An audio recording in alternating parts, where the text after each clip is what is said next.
हूँ कि हम मतलब छोटी पार्टी जम्मू कश्मीर के बाहर हमारा कुछ है नहीं। हमारे मैनिफेस्टो को तो पूरे मुल्क में चर्चा का विषय बनाया हुआ है। वो कहते हैं ना, कुछ तो है कि हस्ती मिटती नहीं हमारी। इतने साल हुकूमत से बाहर रहने के बाद भी अगर वजीर आजम साहब, होम मिनिस्टर साहब मुझे याद करते हैं तो कुछ तो मैंने ठीक किया होगा। बताएं ना, 2014 के बाद जम्मू में मिलिटेंसी क्यों फैली? पिछले 3 साल में अचानक मिलिटेंसी का ग्राफ ऊपर क्यों गया?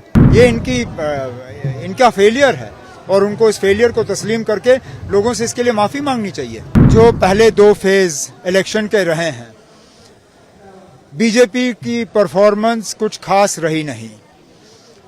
वो घबराए हुए हैं। उमर साहब, मैनिफेस्टो को लेके बार बार भाजपा जो है कटाक्ष कर रही है। अब आप क्या उम्मीद करोगे कि वो हमारे मैनिफेस्टो को जो है उसकी सराहना करेंगे? हमारे खिलाफ इलेक्शन लड़ रहे हैं ना। वो तो जाहिर सी बात है कि हमारे मैनिफेस्टो की मुखालफत करेंगे और मैं तो इस बात से मैं खुश हूँ और मैं उनका शुक्रिया करना चाहता हूँ कि हम मतलब छोटी पार्टी जम्मू कश्मीर के बाहर हमारा कुछ है नहीं। हमारे मैनिफेस्टो को तो पूरे मुल्क में चर्चा का विषय बनाया हुआ है और शायद ही कोई बीजेपी का यूनियन मिनिस्टर या चीफ मिनिस्टर ऐसा नहीं है जिसने हमारे मैनिफेस्टो के हवाले से बात ना की हो। तो मैं बीजेपी का बेहद शुक्रगुजार हूँ।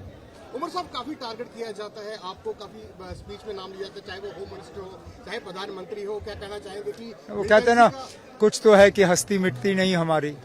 ठीक है ना। अब ये भी अगर वजीर आजम साहब, होम मिनिस्टर साहब मुझे याद करते हैं तो कुछ तो मैंने ठीक किया होगा। मिलिटेंसी पे आपको आरोप लगाए जाते हैं कि एनसी कांग्रेस जो है मिलिटेंसी की जिम्मेवार है।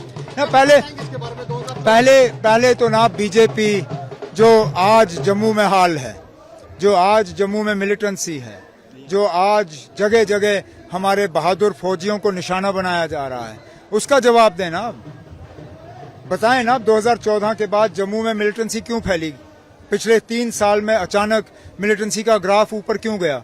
कोई ऐसा इलाका नहीं है जम्मू का जहां हमले नहीं होते, चाहे वो चिनाब हो, पीर पंचाल हो, रियासी हो, कटरा हो, कठुआ हो, उधमपुर हो, सांबा हो, हर जगह ना कहीं आपको मिलिटेंसी की खबरें आ रही हैं। ये इनका फेलियर है और उनको इस फेलियर को तस्लीम करके लोगों से इसके लिए माफी मांगनी चाहिए। क्या मानते हैं मिलिटेंसी के पीछे किसका हाथ रहे हैं?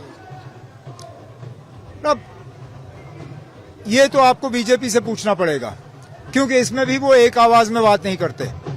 जब जम्मू कश्मीर में बात करते हैं तो कहते हैं इसके लिए 3 खानदान जिम्मेदार हैं, लेकिन जब जम्मू कश्मीर के बाहर बात करते हैं तो कहते हैं इसके लिए पाकिस्तान जिम्मेदार है। अब मुझे बताइए ना, अगर हम जिम्मेदार हैं तो आप पाकिस्तान से बात क्यों नहीं करते हो? आप बाकी मुल्क में पाकिस्तान को दोषी क्यों ठहराते हो? जम्मू कश्मीर में आप हमें दोषी ठहराते हो। कहीं ना कहीं तो इसमें मतलब कोई कॉन्ट्रडिक्शन है ना। अगर हम जिम्मेदार हैं तो ठीक है।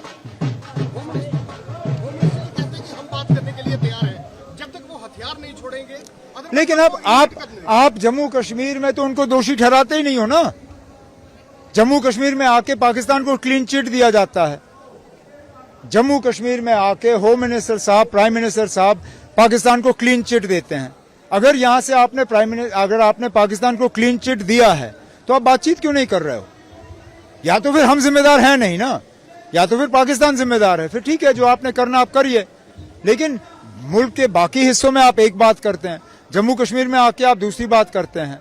कम से कम हम वो लोग हैं, चाहे हम कश्मीर में बात करें, जम्मू में बात करें या जम्मू कश्मीर के बाहर बात करें, हम एक ही बात करते हैं ना। बीजेपी की तरह हम अलग अलग जबान में बात नहीं करते। लास्ट में ये पूछूंगा कि लगातार जो बीजेपी आप पे हमले करती है, लगातार जो उनके बड़े नेता आते हैं वो आप पे हमले करते हैं, क्या लगता है कि उनकी बुझारत है जहां आपसे डरे हुए हैं?